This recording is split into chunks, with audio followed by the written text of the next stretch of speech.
June 7th is Araki's birthday, so how about we celebrate this amazing occasion by looking at the beginning of Hirohiko Araki's manga journey with his debut manga, Poker Under Arms. Poker Under Arms was a one-shot that was released in 1980. And was made before Araki even graduated his university, since Araki was 20 at the time of creating this. This story takes place in some kind of Wild West type area, with the next towns being very far away from this location.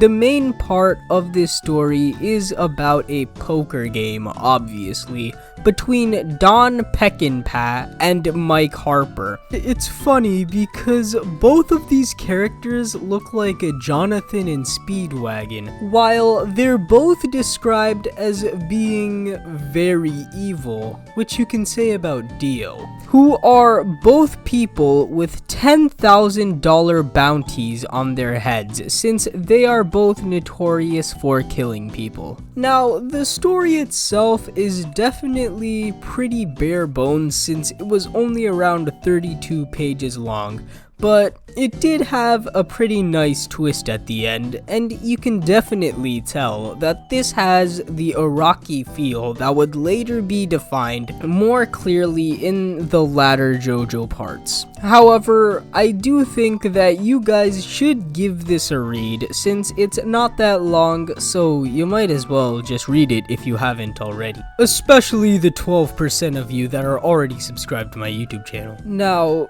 the best part when it comes to this little story, and my personal favorite, is definitely the ending that it has, since it was pretty interesting. Make sure that you already read this story first before continuing, unless you don't care at all or already read it. So, throughout this one shot, we do see this drunk old guy who looks a lot like Dario Brando, Dio's father, who talks to Don a lot to the point of Don getting angry at him, which actually doesn't mean that much since these guys are pretty much serial killers, but yeah, the drunk old man was pretty much the butt of all jokes throughout this one shot. Well, at the end of the poker game, Don and Mike were betting their guns, which basically meant whoever lost the game would die due to the bounty on their heads. So Don and Mike both get a 4 of a kind in queens, which would mean there were 8 queens in the deck, so they both drew out their guns.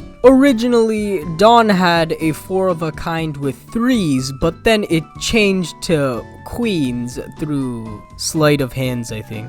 So yeah, when they both drew out their guns, it just instantly cut back to the main narrator who just left. And yeah, I was pretty confused on this the first time I read it. However, looking closely, I found out that Araki did something absolutely amazing here. What I realized was that this narrator right here, who showed up only at the start of the one shot and the end, is actually the same drunk man that was shown throughout the one shot.